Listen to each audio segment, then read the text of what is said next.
Dean Mitchell Smith started Faculty Colloquium in 2004, and he's with us today, as a way to highlight faculty members' endeavors outside of the classroom.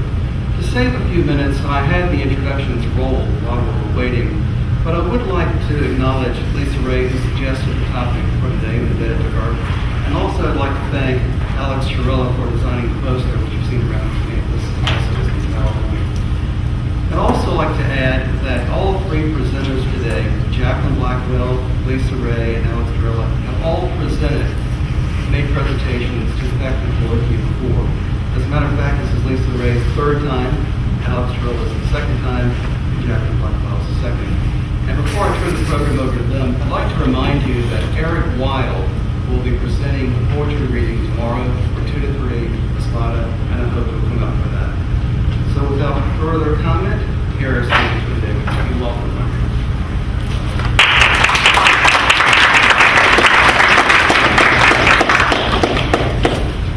Hello.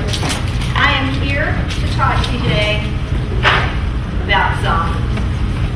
But before I get to the juicy zombie goodness, I want to talk to you a little bit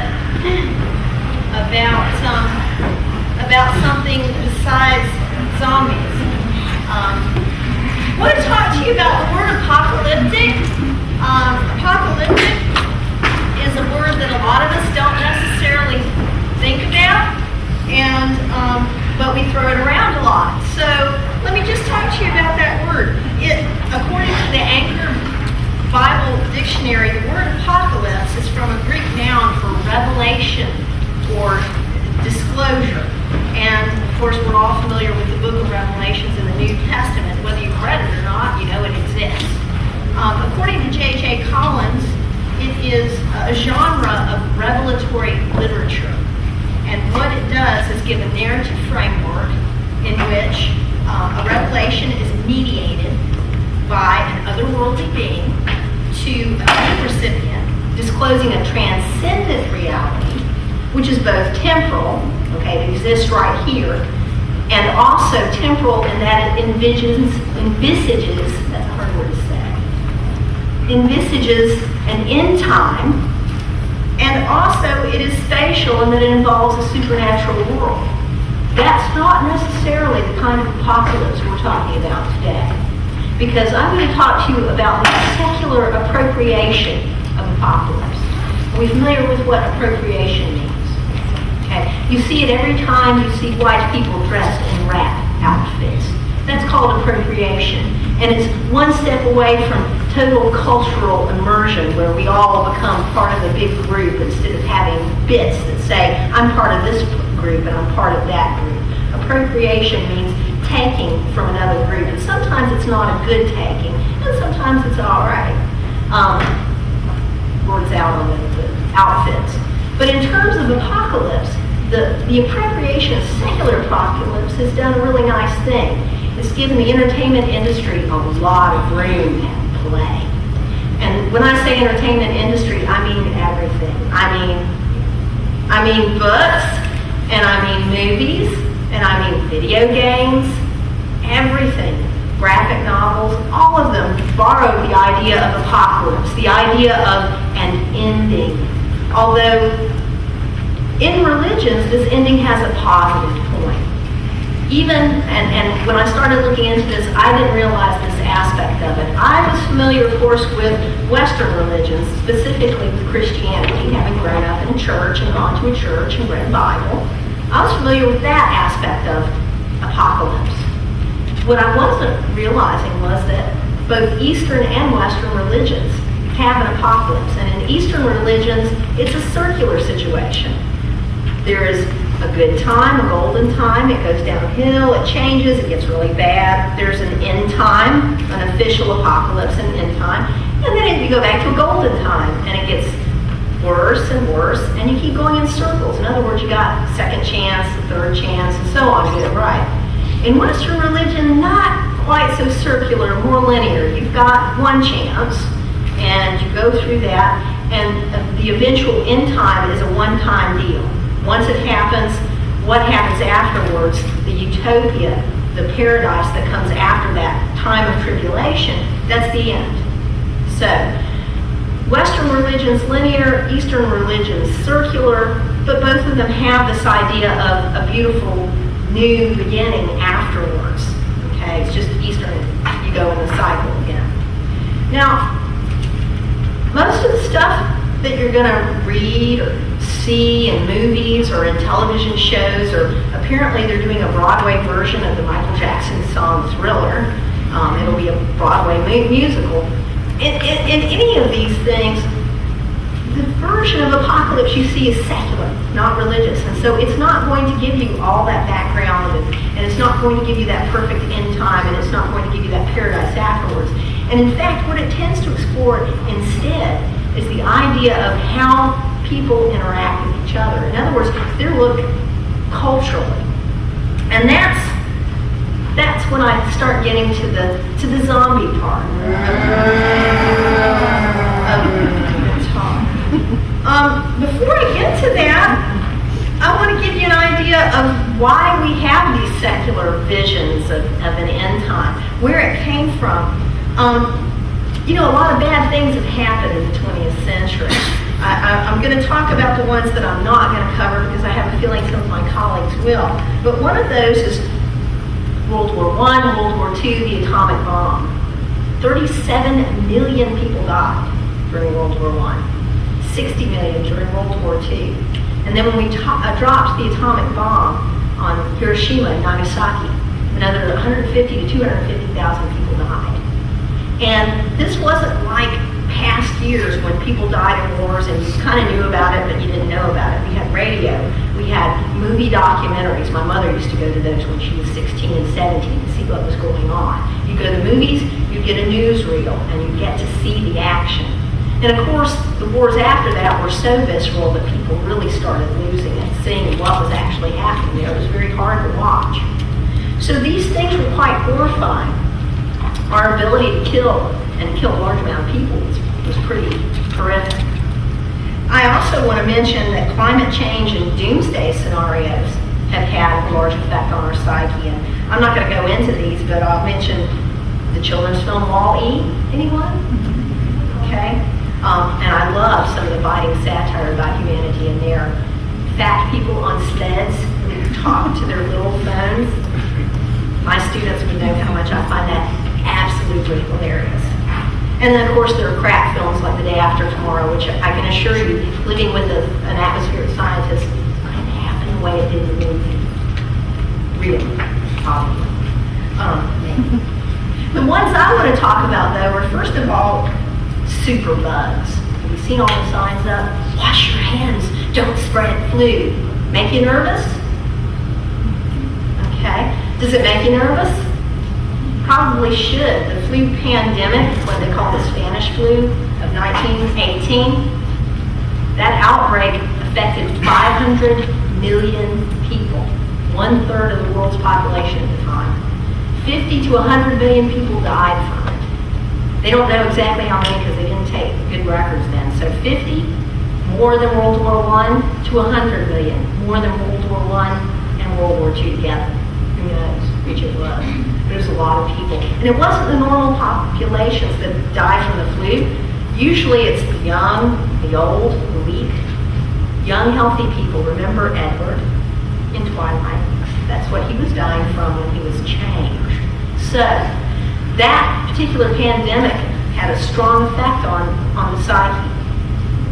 Another thing that has strongly affected our psyche in America, of course, the combination of terrorism and a global society where you are interacting with more and more people that you feel less and less that you have in common with.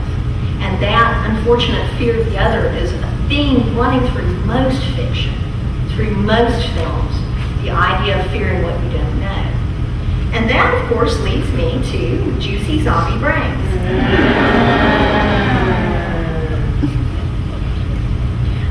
Annalee Newitz, who's author of Pretend We're Dead and White Trash, Race and Class in America, analyzes media trends through cultural views. And I watched her on bloggingheads.tv, and it was wonderful watching her talk to someone about some of her work.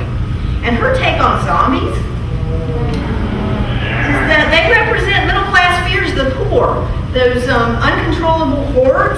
that you might want to keep out of your gated community. I don't know as much about zombie films as I would like to, so I will be talking about them just a little bit. But I do and have read several fabulous recent books that talk about zombies. And having read some of these, I can tell you that writer Seth Grahame-Smith, who wrote Pride and Prejudice and Zombies, said we live in an age when it's very easy to be afraid of everything that's going on. There are these large groups of faceless people somewhere in the world who mean to do us harm and cannot be reasoned with. Compared to that, zombies are sort of familiar territory. Time magazine writer Lev Grossman, in an article titled "Zombies Are the New Vampires," mentions that their assets are their infectiousness, single-minded perseverance, and virtual unkillability as reasons for the sudden infestation of the creatures all over the entertainment industry.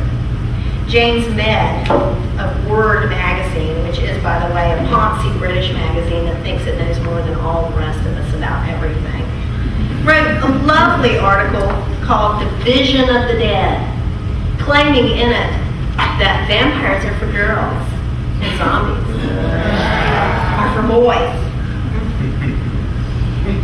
And in this marvelous article, he says that what they do is just provide reliable laughs and thrills for testosterone-fueled boys. Journalist, broadcaster, and zombie fan Charles Brooker sums up the appeal. It wasn't just the George Romero movies I loved, but also really trashy Italian zombie films, late 70s and early 80s, which included extreme gore just for the hell of it in quite a ridiculous way. I have to say that when asking some of my friends, because I did watch Shaun of the Dead, why they liked that film so much, what I was told was, well, you get to beat in people's heads, and it's okay, because they're zombies, so they're not really people, so you can just bash their heads in, and it's cool. And I said, okay, and now I know why I'm a girl. I don't get that.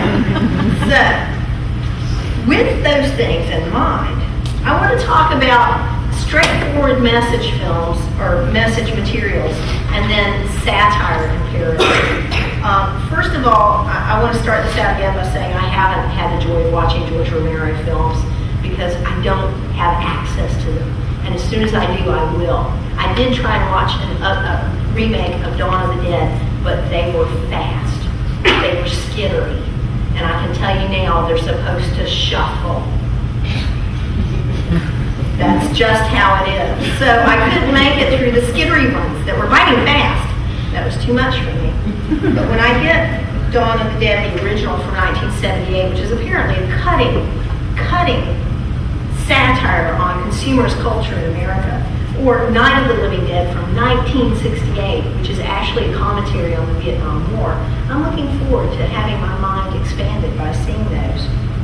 I do know, however, that George Romero is the inspiration for these other great writers. And I want to start with Max Brooks, son of Mel Brooks, one of the greatest comedians of all time, whose movies could not be done now in a politically correct world. There's no way you could get away with them. Max Brooks, the zombie survival guide, takes itself very seriously. It sounds serious. The dead walk among us. Zombies, ghouls, no matter what they're labeled, these somnambulants are the greatest threat to humanity other than humanity itself. The lucky victims are devoured, their bones scraped clean, their flesh consumed. Those not so fortunate join the ranks of their attackers, transformed into putrid, carnivorous monsters. The science of ending life, developed and perfected since the beginning of our existence, cannot protect us from an enemy that has no life to end. Does this mean the living dead are invincible? No. Can these creatures be stopped? Yes! Ignorance is the undead's strongest ally, knowledge their deadliest enemy. That is why this book was written, to provide the knowledge necessary for survival against these subhuman beasts. The book then divides itself into myths and realities, explaining solanum, the disease that caused it all, killing all the body, taking over the brain, making it impossible then to kill a zombie unless you go for a headshot. Weapons and combat techniques are covered. Defense, private residence, and public spaces. On the run, how to move through zombie territory without being caught. Equipment that you'll need to manage that. How to go on the offensive and take back an area from the living dead. Living in an undead world. How to deal once they've taken over a region too greatly. And then a long list of recorded attacks. Now, this I consider more of a parody because it is frequently cracking jokes at its own expense, including the Hollywood zombie, where it says that they look at style over substance in creating these films. Instead of sticking to truth, they're making it prettier, more fun, more bloody for the audience. And it says, while some zombie movies are based on actual events, their goal, and indeed the goal of almost every movie in every genre, has always been first and foremost to entertain. So it points out that really entertainment is entertainment. That joke within the book, making fun of itself, is part of what makes this fun to read and absolutely hilarious. Max Brooks didn't stop there, though. He followed up with this book, World War Z, an oral history of the zombie war. And this particular book is an amazing collection of stories by people who experienced it that leads to a political and social discourse on how politics can cause problems to be worse than they should be. It starts with Patient Zero, in this case, Zombie Zero, in China, who causes the whole outbreak, and China, not willing to admit that there's a problem, causes it to be far worse than it would have been by keeping it quiet, which leads to a complete outbreak across the world as people run from China trying to get away from the initial outbreak. And that lack of discussion, and then an attempt to cover it up and call it rabies instead of what it is.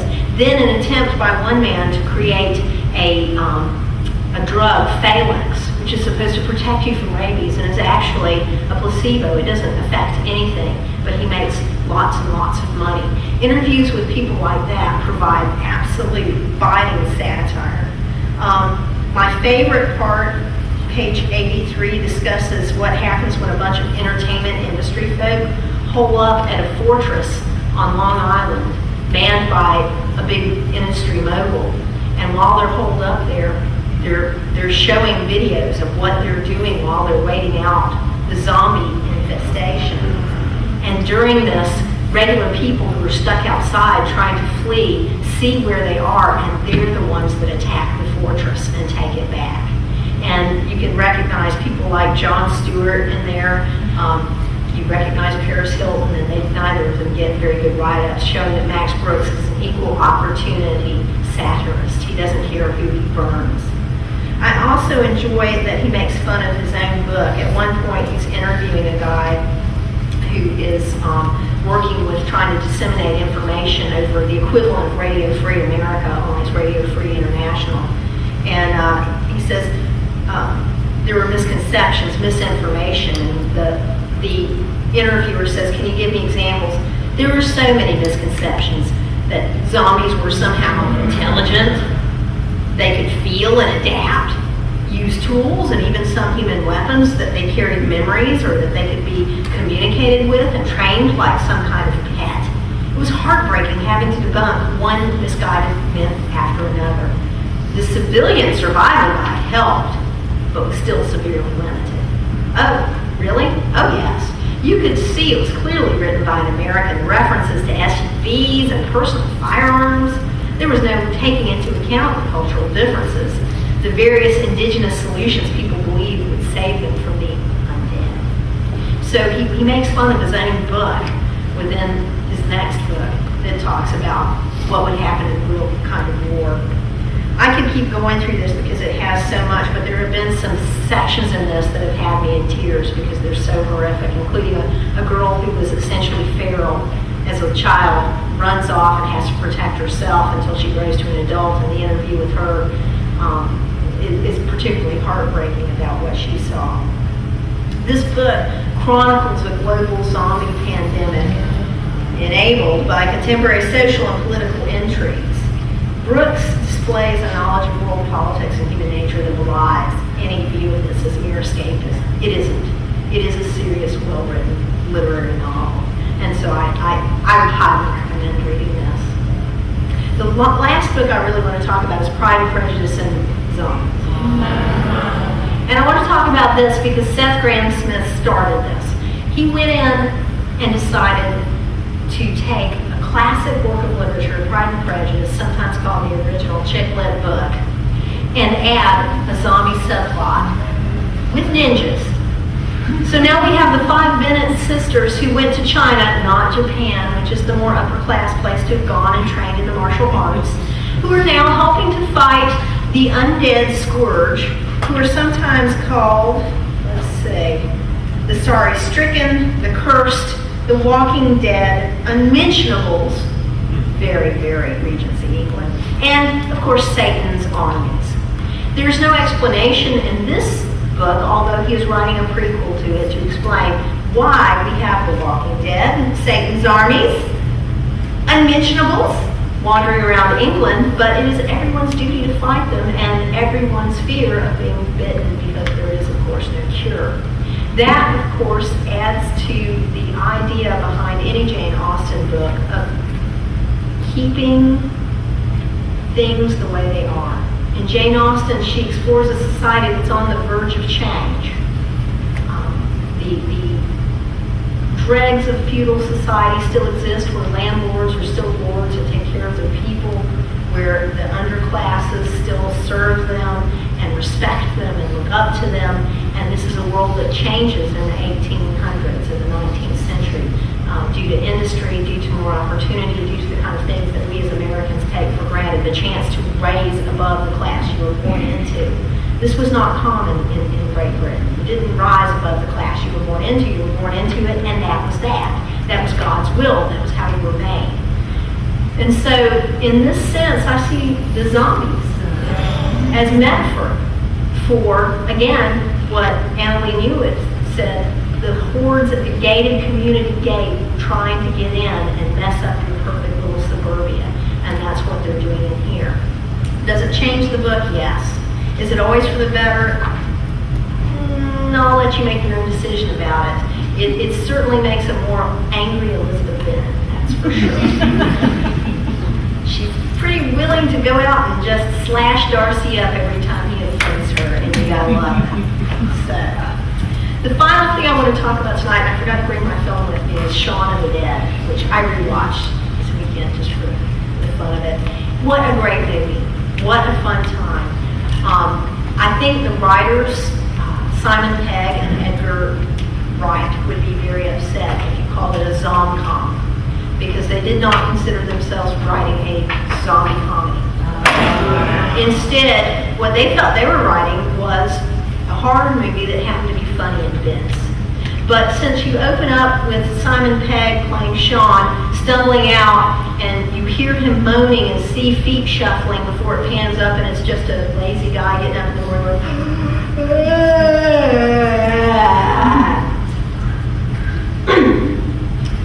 because it opens with this, you get the sense that he's meant to also represent this idea of Walking Dead. His life is Walking Dead. And as you go through the movie, you see him rediscover how to take charge and live, and also how to beat out heads with a cricket bat, which is maybe the largest part of the fun of that film. So Shaun of the Dead, like all the rest of these, is serious, worthwhile entertainment. And I can't say anything better than that. I do hope you enjoy them. Be careful on the way out.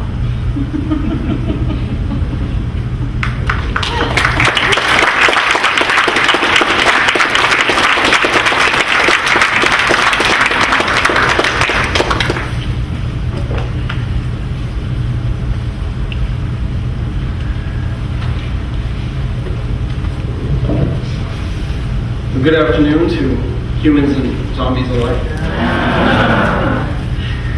All right. If you were to look at an image of the Earth at night, taken by satellite, you would notice that the lights of our cities and towns rival in miniature the stars in the heavens. You would also notice the dark places where our dominion of the Earth is tenuous or made impossible by terrain hostile to human life. If we start turning back the clock, we would see those dark places expand, stretching out to overtake the lights of our cities and our habitations, expanding only until a few tiny flickering fires mark the places of our dwelling, surrounded by an ocean of darkness that was unknown, unfamiliar, and incredibly frightening to the ancient human. In that setting, you begin to realize how much we take for granted now, and how powerful an experience life must have been to those who fought, struggled, and bled for it every single day of their mortal and fragile lives. Assailed by wild beasts, enemies, and unseen disease, the early collectives carved a place of relative safety out of the frightening chaos of the archaic and primitive world. Now, turn the clock forward. According to the mythos of the apocalypse, we may see something very similar. The darkness stretching outward again to overtake the lights of our cities and habitations. But we do not come to the same place. The ancient world, though a violent and treacherous landscape, was characterized by life and possibility, fear and wonder, uncertainty and power. In the dystopian mythology of the post-apocalypse, in the ruins of civilization, the world is rather characterized by death and devastation, sublime terror and numbing despair. Hope becomes a precious commodity. In the relentless marching of history and time towards a terminus defined in blood and smoke, disease and wrath, violence and uncertainty, the question becomes whether we believe in hope. Money is worthless, and all the material possessions of the formerly wealthy become paltry things. The only medium of exchange becomes hope. Without all the scrambling through the ashes of a dead world would become meaningless in time. A wounded body that drains gradually, its lifeblood seeping amongst the stones of our forgotten monuments. Why do we enjoy considering these things? Why do entire generations of humankind see themselves in the impending light of an apocalypse? Why do we think so often and so pervasively about hitting the reset button on the world we know? We are adamant in our struggles to make the world a better place, if only in theory. Yet we dream and write and envision a time of ending. Why? Is it because we believe that our efforts will become more concentrated by virtue of our desperation in a time like that? Or is it because we believe that we will become united as a race in the midst of all that devastation, united by a common need to survive and to push forward, to reclaim what was lost? Or is it because we feel a collective need to confront our fears, the better to overcome them? If so, we should be prepared to ask ourselves why we would imagine an apocalypse at all. Is it because we know and are aware of the power we wield, and how often is our tendency to misuse it? This is a likely answer. Or is it because it is in our nature to desire a destructive ending to our story, some form of catharsis that will give us the necessary momentum to do it better the next time around? Perhaps in your own experiences you know that sometimes it's good for a thing to end, and sometimes it's good for a thing to end explosively, because you have that fuel, you have that momentum that rockets you forward and gives you the opportunity to say, all right, next time I will learn from my mistakes. I will make sure that history does not repeat itself. I will do better. I will become a better person. I will make better decisions. Sometimes an ending is necessary to come to that realization and to take upon yourself the necessary power to make that realization manifest. Perhaps we desire this collectively as well. The landscape of the post-apocalypse central to the mythos, right, is a world devastated by fear, by disease, by zombies. And oftentimes the landscape is clearly as important to character, to the novel, or to the film, or to the story as the characters themselves who sojourn and wander through it. Now, returning to the image of this darkness expanding over the world and claiming our cities and habitations, bringing us to a place where the ancient becomes not only modern, but postmodern, or whatever is archaic inside us has a chance to bubble to the surface and reclaim its sovereignty over our thoughts and psyche. We ought to realize that there are a number of distinct parallels between the ancient world and the world of the future post-apocalypse. A lot of times we see in this a desire to return to a place of paradise. Right? Once the world ends, there's a chance for it to begin anew, and with that chance comes the possibility that the earth will reclaim itself, and that we will be brought to a state of innocence.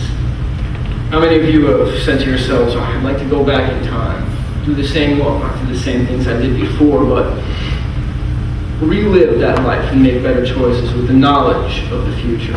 That I did something wrong the first time around, and here I am, I have a chance not to speak to that person this time, or not to enter that room this time, or not to take that job that I didn't want. All right, when things end in the way they do, we realize that we come away from them with the knowledge, but in the experience we have the idea that there is a parallel universe somewhere where we made the right choice and live perhaps a life that comes closer to our ideal of it. Well, the post-apocalypse gives us an opportunity to do that, to bring us to an ending where the bitterness of that ending is perhaps commensurate with our ability to make things good the next time around. Well, the concept of the apocalypse is an ancient one. And this is a curious thing to realize because we normally believe the apocalypse is a product of modern thinking. Zombies, diseases, global catastrophe brought on by climate change, largely the result of human interference. But it's easy to forget that every culture in the world has thought there was a better time, a time that somehow ended and resulted in the way things are now. I'm not going to ask you guys whether or not you feel humanity is inherently good, evil, or selfish. You actually have your own opinions on that. But many of us feel that looking back through history, things were different, perhaps better, perhaps easier. If you ask older generations, ask my parents this and grandparents this a bunch of times, do you really think things were better before, seeing the way they are now? And there's some hesitancy, maybe they were, maybe they weren't. But we like to imagine a golden period of our history, something different than what we suffer from now, and perhaps a desire to reclaim it based upon that hope so precious to us is the desire to not only turn back the clock, but to turn it forward and take with us the experience, the technology, the understanding to make it better than it was even before in our imaginings. A destruction so profound in scale, though, is not an easy thing to overcome because what does it do? Have you ever seen an abandoned building or a barn or a church or a shack of some kind on the side of the road? What do you feel when you see those things? There is some eeriness to them. They are removed from context. The life is somehow drained from them. The weeds perhaps are growing around them. They seem more sinister in the night and even in the day, a place of shadows and uncertainties. And yet, in the post-apocalypse, that's what we get. We are the caretakers of fragile life, left to wander an earth that does not reciprocate our attempts to make sure that life remains sacred. In fact, the earth is turned entirely against us. Now, we still enjoy the places of beauty in the world. We visit our cities, our mountains, our monuments. We experience kinship with those that are distant and foreign to us if we have enough sense to get past our prejudice. And yet the world accepts that desire to communicate. I remember this one time I was walking across down Mullen in Scotland. I said to myself, I'm not going to take a train, I'm not going to take a bus, I'm just going to get off the ferry and walk across the island. I didn't have anything with me, no water, no provisions, and I said, you know what, that's all right.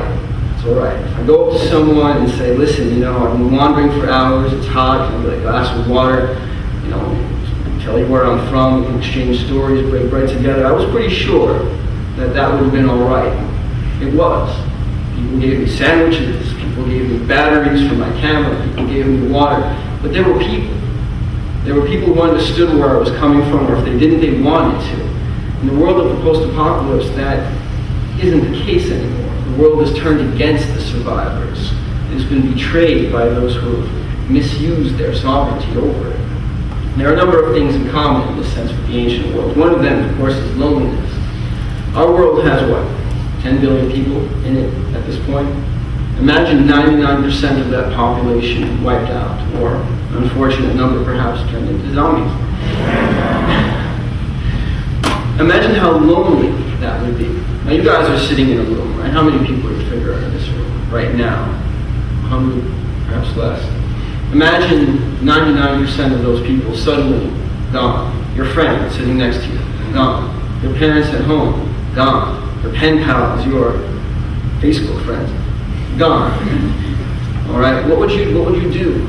Or your mind would try to extend itself out to the familiar. I know I can speak to this person and feel this way. I know I can call this person and be comforted in this way. I know that my heart and my brain and the way I live, it works in concert with those who live with me in the world. Now imagine all that gone, all those avenues of communication, all those avenues of comfort, all those avenues of sanctuary utterly taken from you.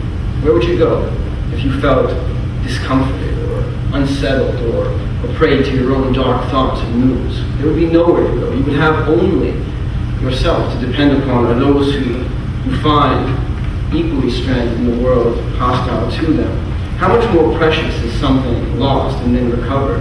How much more precious a friend that you earn through struggle and strife than one who comes to you easily and simply? How many of those who surround you now are people you can trust and depend on? Well, imagine those questions amplified tenfold in a world where you need to depend on those who are with you. To survive means to communicate. It means to extend hope not only as an abstract concept, but as something you can derive nourishment from.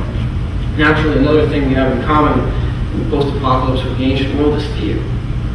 Everything becomes frightening. Everything becomes potentially threatening or dangerous. That patch of wood behind your house that you know so well, imagine that you didn't know it that well anymore. Perhaps it is now home to some unseen influenza lurking in the plants or in the trees or among those who are bloated and dying.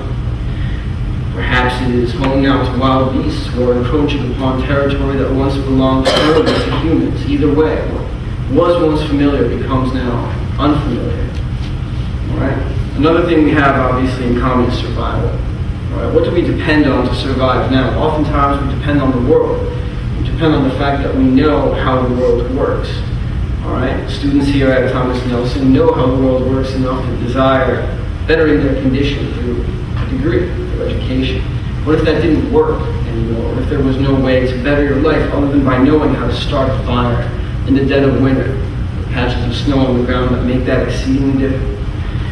What about survival dependent on knowing what you can eat, what you can eat, about how to raid a store for canned goods in a situation where there is no food to cook, no animals to hunt? It's easy to survive when you know the rules, but if the rules constantly change, what do you do? Post-apocalypse is entirely about change. It's entirely about taking us away from what we find comfortable and putting us in a place where we need to depend on the things that have always been there, but we have a tendency to easily forget. Our instincts, our awareness, our ability to perceive the world as a living and immediate thing, a place of both danger and hope, a place of wonder and perhaps even fatal terror. All right. Naturally, and there's something we have in common in terms of ideology and perception. Now, there is a scene in Cormac McCarthy's The Road where the father and son are wandering through this ashen and dead landscape, and at some point they come across a train. They go into the train, the father ostensibly to look for food, supplies, anything they can use to continue their journey in search of other human beings that have survived this unknown apocalypse. So he's hanging out there with his son, and as any father would, starts to make train noises, pretending the train is operating, moving along the tracks. Well, the kid looks at him, and the kid's never seen a working train, he's never heard a working train. He was born on the cusp of this devastation. So after a while of pretending and playing, the father decides to stop, realizing how futile a charade it really is. That world is gone, and yet the father knows the world so well. He's seen those trains work. He's ridden on them. He understands the noise of the train. Why would it even be pleasing to a child? But here, that context is impossible to recreate. I remember this one time I was camping out in the wilderness after having spent a great portion of my life in an urban setting. I'll tell you, I heard sirens in the middle of the woods. and the sounds of traffic. Obviously they weren't there, but they were so familiar to me, having heard those sounds at night growing up as a child, that to hear utter silence, an absence, devoid of those sounds that I found so familiar, was unnerving. I'm not sure if any of you have had similar experiences, but I'll bet you can figure out where I'm coming from. In that setting, everything becomes surreal. We do take meaning for granted. We see signs, we see buildings, we see all these structures that we go into to buy things. It's known to us. We know what a bank is. We know what a store is. We know what a supermarket is. Even in places where such things don't exist, there is nonetheless an element of the familiar that we can seize onto and expand ourselves into that new context. Figure out how to make things work, how to play by a different set of rules, but still close enough to the ones we know to make things feasible, to make living proper.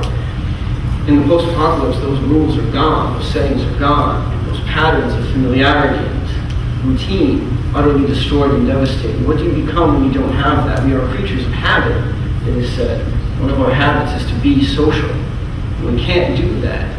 We can't speak to one another. We can't reach out to one another. And we can't rely upon the things that we find familiar.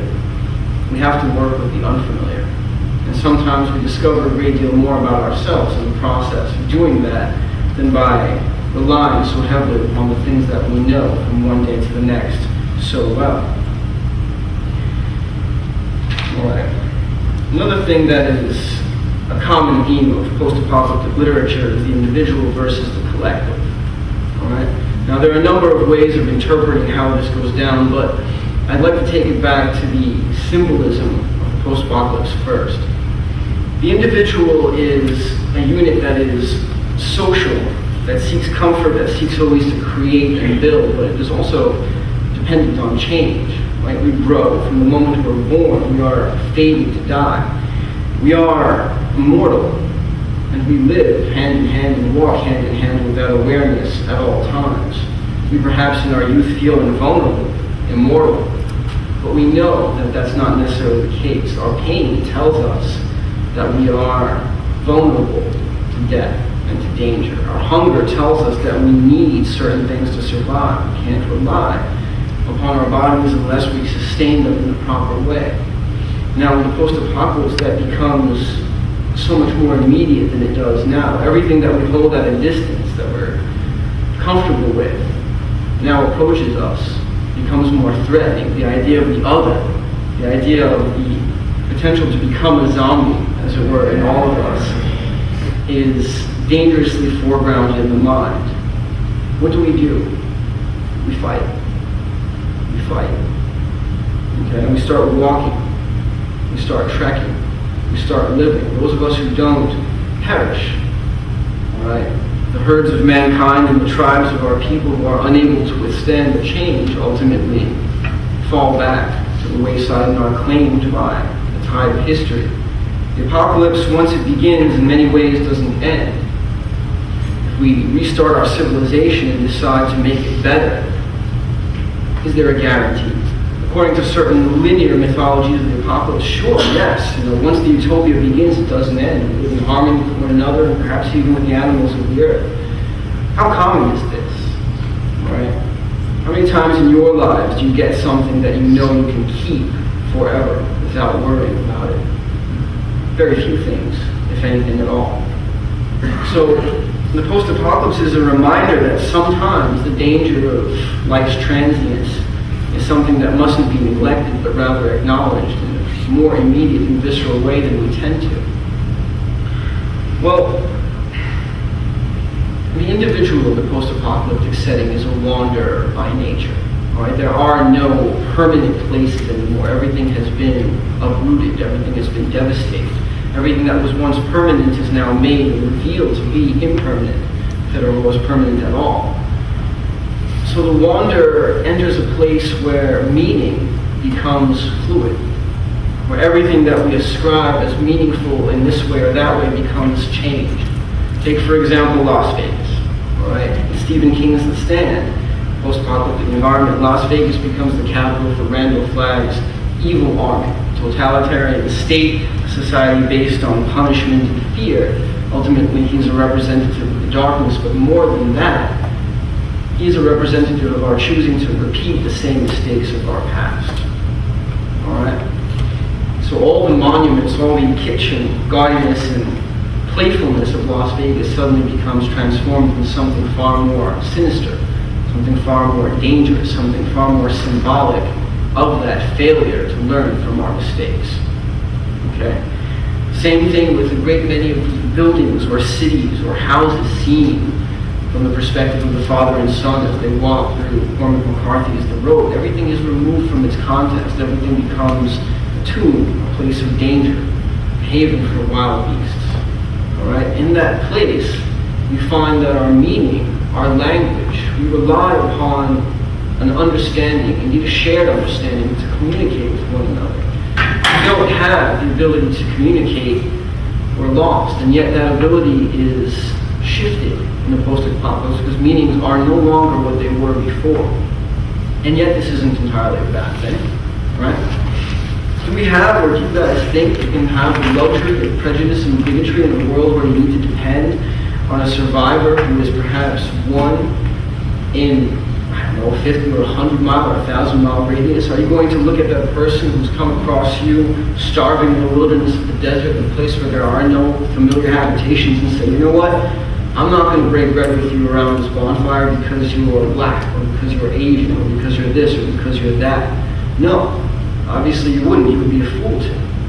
If you're a survivor, and this individual is a survivor, you have no choice, and rightly so, but to accept them rather, break bread with them and say, well, you've both recovered from something terrible. We haven't the luxury of making the same mistakes. We haven't the luxury of depending upon our perspectives and opinions to define the way we interact with one another.